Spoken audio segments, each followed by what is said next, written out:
Welcome to South Asia Today, a show that provides you the glimpses of South Asia. I'm your host Yeshi. Here are the headlines. India elects Draupadi Murmu as first president from tribal community.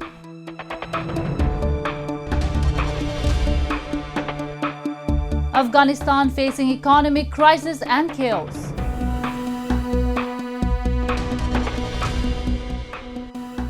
And months-long Sawan festivities begin in India and Nepal.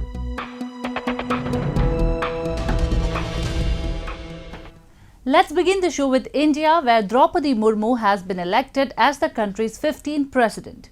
She is the country's first tribal and the second ever female president. Here's a report about her achievements. 64 years old Draupadi Murmu has scripted history by becoming India's first tribal and second ever female president. The newly elected president of the country, Murmu emerged victorious in the presidential election by bagging a total of 676,803 votes over her rival Yashwant Sinha, a former finance minister, who polled 380,177 votes. She was nominated by the ruling Bharatiya Janata Party and has served as governor of Eastern Jharkhand state. Celebrations broke out across India, where people danced to the beats of drums and burst firecrackers on her victory. आज इतना खुश लग रहा है कि आज हमारे एक आदिवासी महिला को लेके आज इतना बड़ा हमको मोदी जी ने उपहार दिए हैं और ओडिशा वासी को एक गर्वमय कर दिए हैं. Congratulatory messages poured in from across the political spectrum, while celebrations erupted across the country, including at her native village in Odisha state. हम पूरे आदिवासी के जितने मंत्री हैं केंद्र में और संसद सदस्य हैं, ट्राइबल एमपीज एंड मिनिस्टर्स, हम लोगों का एक साथ यहाँ आकर के आदरणीय द्रौपदी मुर्मू जी को हमने बधाइयाँ दी और साथ साथ में हमने अपना खुशी को भी इजहार किया कि हम कितने खुश हैं. साथ साथ में प्रधानमंत्री नरेंद्र मोदी जी को भी धन्यवाद देना चाहता हूं कि उनके सोच और उनके कोशिश के वजह से आज एक आदिवासी महिला इस देश का राष्ट्रपति के पद पर चुन ली गई है. ये हमारे लिए बहुत बड़ी बात है और ये सिर्फ आदिवासी समुदाय नहीं, पूरे देश के लिए बहुत बड़ा एक मैसेज है कि एक आम महिला इस देश का राष्ट्रपति बन सकती है. ये मोदी जी के नेतृत्व में हमारा जो कमिटमेंट है इसका एक नतीजा है. ये बहुत बड़ा संदेश भी जाता है. आज बहुत खुशी का दिन है. जम्मू कश्मीर में श्रीनगर में आज जश्न का माहौल है. बड़ी तादाद में लोग जश्न मना रहे हैं. पहली बार कोई ऐसी राष्ट्रपति चुनी गई हैं जो आदिवासी समाज से हैं, ट्राइबल हैं. Born in a family of the Santhal tribe, Draupadi Murmu started her career as a school teacher and actively participated on tribal rights issues. The new President of India will officially take oath to replace President Ram Nath Kovind on July 25. Moving on to island nation Sri Lanka, weeks of economic and political turmoil have culminated into former Prime Minister and acting President Ranil Wickremesinghe taking the top office this week. However, this hasn't calmed demonstrators down, for they accuse him of a stooge of dynastic Rajapaksa politics and do not see any transition setting in until he's gone too. As the island nation Sri Lanka treads through another week of tumultuous economic journey with no sign of immediate recovery or a bailout, the country's lawmakers came to a consensus on appointing Ranil Wickremesinghe as the new president of the country. Wickremesinghe will be in office until the next general elections due in 2024. His supporters, along with those who defended the Rajapaksa's governance, came out on the streets to celebrate.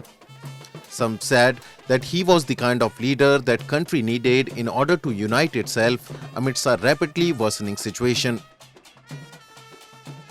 මේ රට අද තියෙන්නේ ඔබතුමාට කියන්න උවමනා නැහැ කොච්චර අමාරු තත්වයකද කියලා. ආර්ථික වශයෙන් රටේ තරුණ තරුණියන් ක්‍රමයේ වෙනසක් ඉල්ලනවා. අපිට විදේශ වශයෙන් අද ලෝකේ ප්‍රශ්න ගණනාවක් තියෙනට පැටලෙන්නේ නැතුව අපි යන්න තියෙන්නේ. ඉදිරියට යන්න අපි අලුත් වැඩසටහනක් ඇති කරන්න තියෙනවා. ජනතාව අපෙන් ඉල්ලන්නේ පරණ දේශපාලනය නෙමෙයි. මේ පාර්ලිමේන්තුව එකට එකතු වෙලා ඒ වැඩ කටයුතු කරන එකයි. The news, however, has not been well received by all sections, with those who sustained resistance made Rajapaksa step down, calling it mere an extension of the same rule. They are furious with the ruling elite after months of severe shortages of fuel, food and medicines, and call Wickremesinghe's appointment a betrayal to the country. The ongoing economic crisis and political situation has taken Sri Lankans to extremes. No one knows what comes next. Observers say Wickremesinghe's appointment could lead to even more demonstrations in coming times, and the country might be walking a tightrope. While the parliamentary election happening for the president, we are here as a protesters, silently using our all good and positive vibes so that the right thing for the people will happen. Facing the challenge of soaring inflation and severe crunch of essentials, it has become even more important for the new leadership to tread cautiously in times to come. A successful negotiation with the International Monetary Fund might just be the beginning it seeks and needs. It is also incumbent on the leadership of the island nation to reach out to friendly and supportive countries like India and Japan that have pumped in over $7 billion since the crisis broke out. The government of India has also said that it will continue to monitor the situation in coming days and will provide different forms of assistance. India has given $3.8 billion assistance. No other country has given this level of support to Sri Lanka this year. We wanted all the leaders, all the parties in the country to appreciate that there is a very serious crisis in Sri Lanka, that the situation there is unprecedented in terms of what we are seeing, the financial and social and political consequences of that. It is a very close neighbor, so naturally the level of concern as well as the worry that there would be spillover to India is there. There are in any neighboring country, if there is a instability or that there is violence, it is something which is of deep concern to us. Meanwhile, the Sri Lankan story, which has become an interesting case study for countries around the world, continues to develop, and everybody hopes that island returns to its days of happiness and stability as soon as possible. Moving on. The continuously deteriorating situation in Afghanistan has had its ripple effects on common Afghans' livelihoods in the war-ravaged country. Since the Taliban takeover of Afghanistan last year in August, the country facing its severe economic crisis. Afghans cannot afford their families in their homeland as they are facing crisis from kitchen staples to hard cash. We have a report. Since the Taliban's takeover of Afghanistan last August, the humanitarian situation in the war-ravaged country has deteriorated sharply, and the economy is in freefall. The country is facing shortages in nearly everything, from kitchen staples to hard cash. There is food, but many cannot afford to feed their families. There are jobs, but the employees haven't been paid for months. There are hospitals, but they are without enough equipment and medicines for even the most critical of cases. A large majority of the country is living in abject poverty. As per the World Food Programme, over 1 million children under 5 years of age will face severe malnutrition this year. 92% of the country's population is in debt, and 83% said they were forced to borrow money for food. The UN has called the situation inconceivable, but hasn't been able to pull Afghanistan out of the crisis. The global body has raised billions in aid for the country, but it is proving enough only for emergency measures amidst a nearly non-functional economy. So far, Afghanistan has been entirely dependent on humanitarian assistance to stave off crisis after crisis.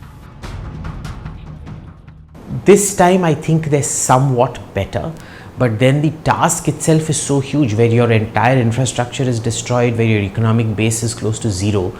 What exactly are you going to start on? What are you going to stabilize on? A number of factors are responsible for Taliban-led Afghanistan failing to emerge as a stable economy, despite being governed by the indigenous Afghans. Afghanistan is also facing a severe skilled labor shortage, with most workers with domain-specific knowledge fleeing the war-torn country for better opportunities. The international community's assistance has been merely symbolic. The US and the West have expressed their reluctance in assisting the country, as the Taliban leadership has not lived up to its promises of moderate rule. Minorities are being targeted continuously. Girls are banned from high schools, and women are forced to wear the body veil burqa. The situation has prompted severe trust issues, and experts opine that the West is also wary that any financial assistance given to the country could be misappropriated and used to fund terrorism in the region. The 7 billion that got unfrozen, it's going to be performance based. It's almost going to be like the Iraq oil for food program, where you behave yourself and we'll give you some money towards certain things. The ultimate veto then lies with America. And remember, this isn't really Afghan money. This is Western aid money being given to the Afghans. So they kind of have a right to do what they're doing. In February this year, US President Joe Biden unfroze the 7 billion USD Afghan reserves, but with strings attached. 3.5 billion USD was announced for the welfare of the Afghan people, which would be dispersed without any Taliban assistance. The balance, 3.5 billion USD, would be distributed to the families of the victims of the 9/11 terror attacks. In reality, however, this money continues to remain frozen due to technical and legal obstacles, further shattering any hopes that the Afghans may have had for a lifeline. Humanitarian support from India in the form of thousands of tons of wheat consignments, as well as medical essentials and vaccines, have helped the crisis-stricken country, but this is not a permanent solution. The pressing priority is a complete overhaul of the country's economic policies, with active support from global financial institutions. The need for a concrete plan to draw the country out of devastation has grown even more in the wake of the devastating earthquake that killed nearly 1,000 people recently. If the Taliban wish to lift the country and its citizens out of crisis, they will need to reform their policies and modes of operation. Now we take a look at some happenings in Asia in a segment called Asia Watch. The truce village of Panmunjom on the inter-Korean border remained calm despite high tension on the Korean peninsula due to the North's evolving nuclear threats. Soldiers from the South Korean side stood guard at the truce village while North Korean soldiers were spotted monitoring visitors through a building's window. North Korea has this year been conducting missile tests at an unprecedented pace and is believed to be preparing for the 7th nuclear test. Earlier this month, South Korean President Yoon Suk-yeol, who took office in May, presided over his first meeting with top military commanders and called for strong capabilities to deter North Korea's nuclear and missile programs. South Korea reopened the joint security area of the truce village of Panmunjom to the public from July 12th after 6 months of suspension due to COVID-19 prevention measures, according to the Seoul Unification Ministry. The JSA in the demilitarized zone separating the two Koreas has long been a popular tourist site with its bright blue buildings and soldiers from both sides standing face to face.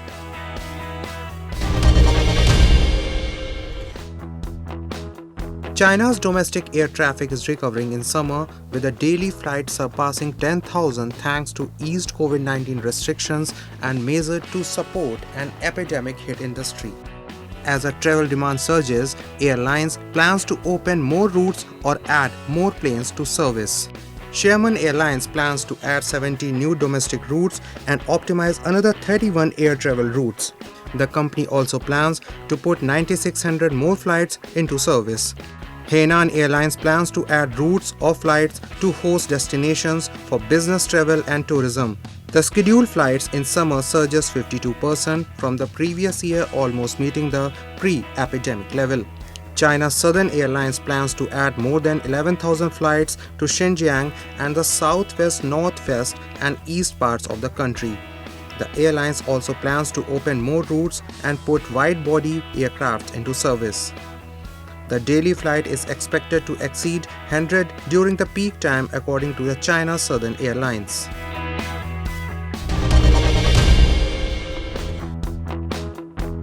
Panasonic Holding Corporation is progressing its Green Impact Plan, which is a solution to reduce CO2 emissions.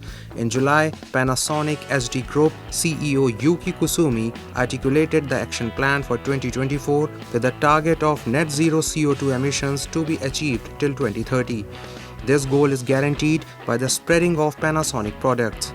The wide circulation of electric vehicles will enlarge the market of mobility installing battery. Heat pump water heaters accelerates defossil oil fuel. Needs for clean air will accelerate the combined control of air condition and ventilation. In the field of renewable energy, pure hydrogen fuel battery market will expand. 2 years ago, Japanese government declared to realize carbon neutral society. Mr. Shinichi Kihara of METI is a steering person of Japanese government. Panasonic aims to achieve the goal by accelerating the market of its products. To reduce the usage of fossil fuel oil will increase the availability of heat pump hot water that makes hot water with much lower CO2 emissions.